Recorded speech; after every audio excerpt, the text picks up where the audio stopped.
उन्हें कुछ नहीं चाहिए और आपको सब कुछ चाहिए। तो समझो यदि बिना मन के भी बेसन के मीठे मीठे लड्डू खाएंगे, बेसन का मत बोलो, उसको क्या बोलो, मगज का लड्डू, ये थोड़ा अच्छा लगता है, बनाने में भी बढ़िया होता है। मगज का लड्डू जानते आप लोग ना? ना, ऐसे लोग रहते इधर ऋषभदेव में मगज के लड्डू नहीं बनते क्या? बनते हैं। कहाँ बनते हैं? अच्छा, कैसे बनता है बताओ? बनते हैं तो बताओ। बादाम डाल दो, और क्या डालो? काजू डालो, और क्या डालना? खसखस डाल दो, और क्या डालना हैं? बादाम, और बादाम बादाम बादाम, बस, और कुछ नहीं डालना। खजूर डाल दो। सारा घर का काम चौके का इनको ही संभालना पड़ता हो।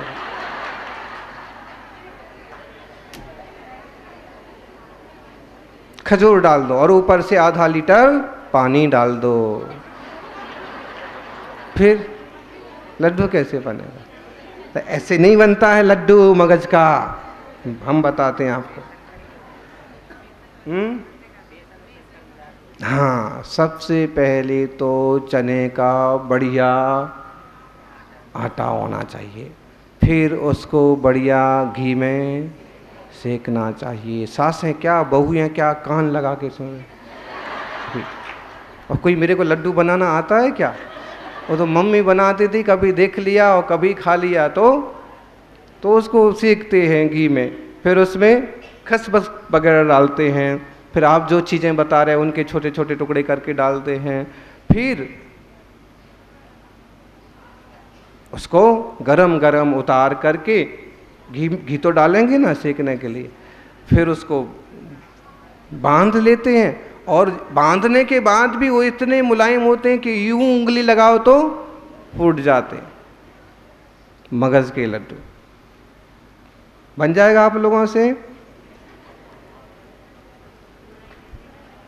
कई सारी देसी चीजें हैं, लोग भूल गए। आजकल वही चीजें बाजार में पैक होके आ जाती हैं ना, तो हम चौगने पैसे फेंक करके भी खरीदते हैं। उससे जीभ भी खराब होती है, जीवन भी खराब होता। क्यों? क्योंकि बाजार की चीज़ों को ज़्यादा स्वादिष्ट बनाने के लिए एसेंस डालते हैं, तरह तरह की और चीज़ें मिलाते हैं। वो नहीं, घर की चीज़ों का उपयोग करिए, बनाइए, सीखिए, आगे की पीढ़ी को सिखाइए। तो हमने उदाहरण दिया कि चाहे मगज का लड्डू ले लो कि अपने देसी कोई पकवान ले लो, कोई नाम ऐसे प्रसिद्ध हैं कि नाम लो तो भी खाने की इच्छा हो जाती है। जैसे बिना मन के भी कोई मीठी चीज खाओगे तो भी स्वाद कुछ ना कुछ आएगा, मन कुछ ना कुछ लग जाएगा।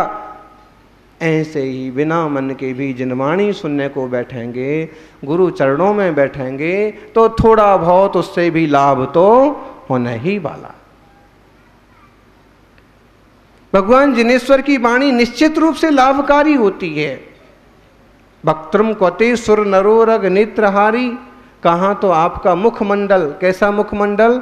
सुर नर ओरग नेत्रहारी। बड़े बड़े देवता हैं, बड़े बड़े नाग जाति के देव हैं, मनुष्य हैं, चक्रवर्ती हैं। आपका ऐसा सुंदर मुखमंडल कि देखते हैं तो देखते ही रह जाते हैं, जी करे देखता रहूं, है ना? क्या देखता रहूं? नाक बहता हुआ थोबड़ा, कीचड़ बढ़ता हुआ, वो बहने ही वाला है। औदारिक शरीर वाले ये जो शरीरधारी जीव हैं, इनसे कभी नाक से बहेगा, कभी आँख से बहेगा, कान से बहेगा, मुंह से बहेगा, हैं? कितना ही चिपड़ा चुपड़ी कर लो, लेकिन शरीर की जो हालत है वो तो होने वाली है। आज नहीं तो कल, कल नहीं तो परसों, परसों नहीं तो बरसों बाद। इसलिए सामान्य लोगों के चेहरे कोई देखने लायक नहीं है।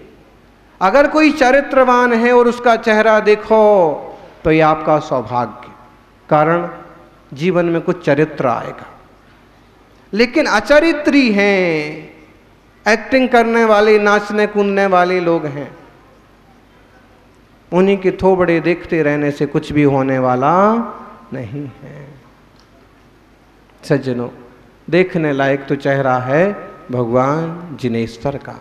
जी करे देखता रहूं। स्मृति, बस आंखें बंद करते हैं और आदिनाथ भगवान ही हमारी आंखों के सामने झलकते रहते हैं। शांत ध्यान में बैठे हुए मुनिराज का ही फोटो हमारी आंखों के सामने आ जाता है।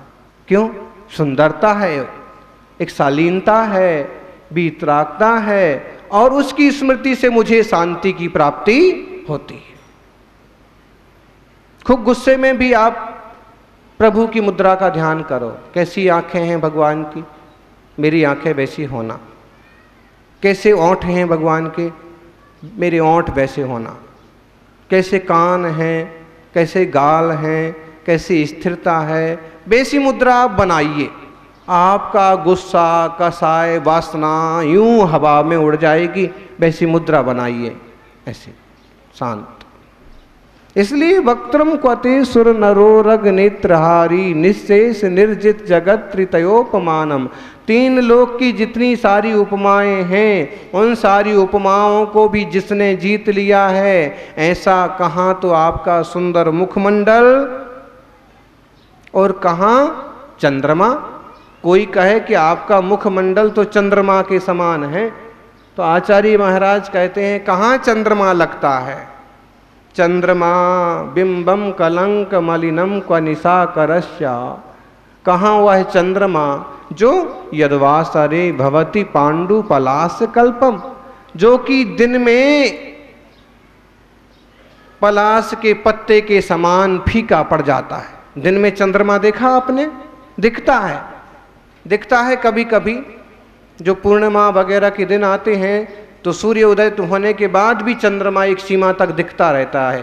द्वादशी, त्रयोदशी, चतुर्दशी, पूर्णिमा, एकम, दूज को तो दिखता तो है, लेकिन ऐसे दिखता है जैसे नई बहू ने बनाई हुई रोटी। कैसी होती है? एकदम भद्दी भद्दी, साफ सुथरी भी नहीं दिखती, कहीं काली और कहीं सफेद। सारी नई बहू की बात नहीं हो रही है, कोई कोई नई बहू कुछ तो सीख करके आती हैं मां से। मतलब चंद्रमा भी ऐसे तुच्छ दिखता है।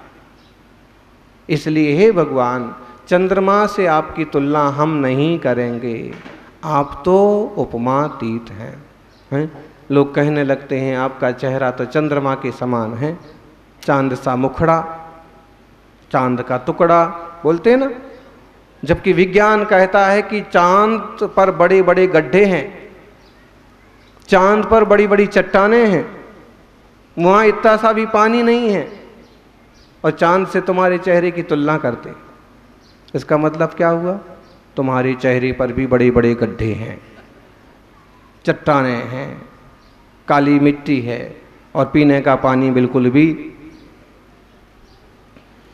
भगवान के लिए चंद्रमा की उपमा देने से मानतुंग स्वामी ने इनकार किया और कहा, कहाँ तो वह पलाश के पत्ते के समान चंद्रमा, कहाँ आपका वीतराग शांत मुखमंडल। गुरु के, प्रभु के मुखमंडल को याद करना, आपका मुखमंडल भी पवित्र हो जाएगा। आत्मार्थी सज्जनों,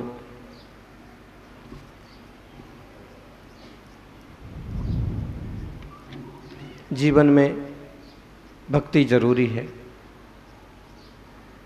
स्वाध्याय भी जरूरी है। जिसके जीवन में देवशास्त्र गुरु की भक्ति और शास्त्र का स्वाध्याय नहीं, उसका जीवन एकदम नीरस हो जाता है। जीवन में गुरु तो होना ही चाहे वह पत्थर का द्रोणाचार्य, मिट्टी का द्रोणाचार्य क्यों ना हो। बिना गुरु के जीवन शुरू नहीं होता।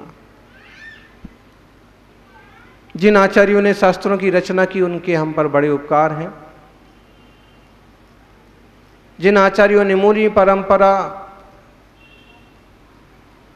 आचार्य परंपरा को विकसित किया, व्यवस्थित और सुरक्षित किया, उनके बड़े उपकार हैं।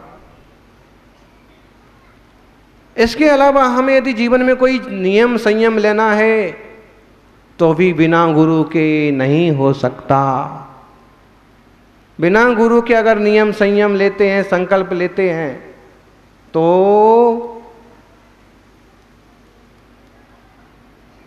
सफल नहीं हो पाते आप। कल की बात है, एक युवती हमारे पास आई, श्रावक श्राविकाएं बैठे हुए थे। उनने कहा, महाराज जी मिठाई में क्या क्या आता है? हमारा तो मिठाई का त्याग है। हमने उनको कहा, मिठाई में जो कुछ भी मीठा होता है सब आता है। अब महाराज जी, मैंने बाहुबली भगवान के चरणों में 2 साल पहले यात्रा की और मेरा ऐसा भाव परिणाम हुआ कि कुछ तो त्याग करना चाहिए, और मैंने मिठाई का त्याग कर दिया। और अब जब मिठाई देखती हूं तो बार बार मन में आता है कि मिठाई में क्या क्या आता है। गरम गरम रसगुल्ले जो हैं ये भी मिठाई में आते हैं क्या? भगवान करे ये मिठाई में ना आए।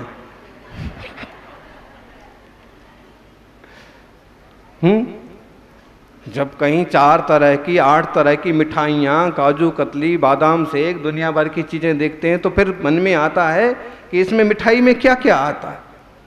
अब आप बताइए मिठाई में क्या क्या आता है? हमने कहा, नियम किससे लिया? उन्होंने कहा, नियम तो भगवान बाहुबली के चरणों में लिया। हमने कहा कि जाके उनसे ही पूछो फिर मिठाई में क्या क्या आता। या तो अभिप्राय उनको पता है या फिर तुमको। आपने किस अभिप्राय से नियम लिया है, हैं? हमने उनको कहा भी, क्या आपने बाजार की मिठाई त्याग का अभिप्राय रखा था? अब वहां किसी को बोला तो है नहीं, तो मन में क्या था इसी से ही मालूम पड़ेगा ना।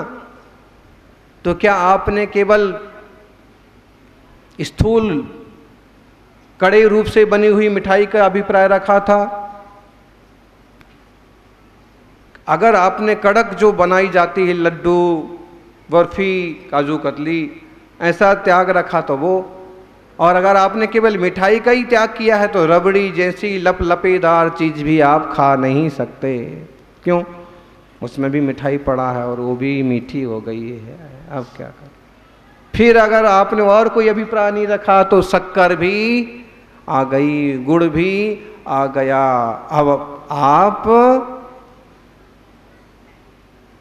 उनसे ही पूछो जिससे नियम लिया है कि मिठाई में। इसलिए बिना गुरु के नियम बनते नहीं हैं। या तो आप इतने परिपक्व हो तीर्थंकर की तरह कि एक बार छोड़ा सो छोड़ा। प्रभु ने सर्व संग त्याग किया, आदिश्वर भगवान ने सब कुछ छोड़ा। फिर भले वह 13 माह 9 दिन तक विधि न मिले तो भी ना कोई पानी की चिंता, ना कोई भोजन की चिंता, ना कोई इच्छू रस की चिंता, ना कोई मिठाई की चिंता। डोंट वरी, नोट चिंता, कोई फिक्र नहीं। अब उतना परिपक्व कोई हो नहीं सकता। हर कोई अंक लेकर आचार्य आदि सागर की तरह 7 उपास की खुद ही प्रतिज्ञा ले ले, खुद ही पालन करते रहे, ऐसे हो नहीं सकता। तपस्वी सम्राट की तरह खुद ही ने कोई संकल्प लिया और 10 वर्षों तक मट्ठे पानी पर निभाते रहे, ऐसा हम तो दूसरे ही दिन बदल जाएंगे। भाई मैंने तो 2 दिन का ही संकल्प किया था। बदलने वाले बहुत मिलेंगे। रात्रि भोजन का चौके में त्याग कर जाएंगे और कह भी देंगे, बाद में पीछे से बदल भी जाएंगे कि मेरे मन में तो 1 महीना था, मुंह से 1 साल बोला भले, लेकिन मन में तो। ऐसे ढीले राम जो होते हैं उनको ढोक बजा करके ही नियम दिया जाता है, लिया जाता है, तभी आगे का उसकी संकल्प शक्ति बढ़ती है। नहीं तो मिठाई में क्या क्या आता है। मिठाई में सब कुछ आ गया। शक्कर मतलब मिठाई। अब जो कुछ भी मीठा है आप कुछ भी नहीं ले सकते।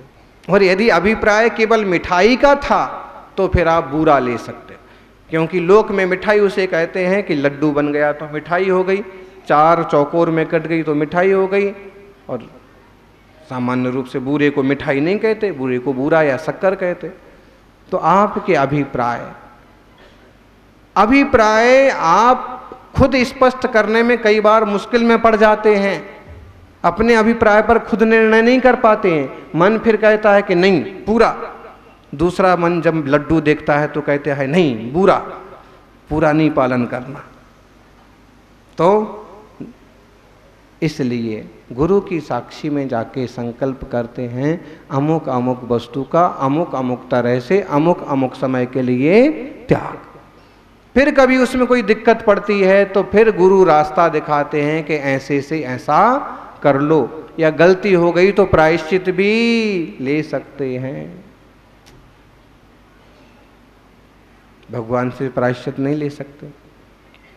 भगवान के सामने प्रायश्चित लोगे भी तो भी आपको संतोष नहीं होगा। क्यों? किसी ने दिया तो है नहीं, कुछ संशोधन बराबर हुआ कि नहीं हुआ। खुद की कॉपी परीक्षा की खुद ही चेक कर लो, खुद ही नंबर दे दो, खुद ही पास हो जाओ, भाई जॉब मिल जाएगा। इसलिए गुरु चाहिए। भगवान परम गुरु है और वे परम गुरु का आश्रय लेने से, गुरु का आश्रय लेने से सहज रूप से जीवन का उत्थान होता है। आचार्य देव मानतुंग गोस्वामी कहते हैं भगवान के गुण अपार हैं, चंद्रमा की कांति से भी ज्यादा निर्मल है। संपूर्ण मंडल शशांक कला कलाप शुभ्रागुणास्त्रिभुवनं तोलंघयन्ति संश्रितास्त्रिजगदीश्वरनाथमेकं कस्तान्निवारयति संचरतो यथेष्टम। देखिए, संपूर्ण मंडल शशांक कला कलाप शुभ्रा गुणा, आपके गुण कैसे हैं? जैसे पूरा खिला हुआ चंद्रमा होता है, पूर्णिमा का, शरद पूर्णिमा का चंद्रमा होता है और उसमें से किरणें निकलती हैं, किरणों का समूह निकलता है, सफेद निर्मल। ऐसे शुभ्रा गुणा त्रिभुवनम तव लंघयन्ति, जैसे चांद पूरे लोक में फैल जाता है, पूरे देश में लाइट करता है, दूधिया किरणें फेंकता है, वैसे ही आपके गुण भी पूरे लोक को लांघते हैं। मतलब ये हुआ, सारे लोग आपकी प्रशंसा करते हैं, आपके गुणों की प्रशंसा करते हैं, आपको जानते हैं, आपकी यश कीर्ति है। ए संस्कृतास्त्र जगदीश्वर नाथ मेकम, सही है जो तीन लोक के एक नाथ का आश्रय करते हैं। कह तान निवारयति संचरतो यथेष्टम, उनको इस लोक में घूमते हुए कौन रोक सकता है?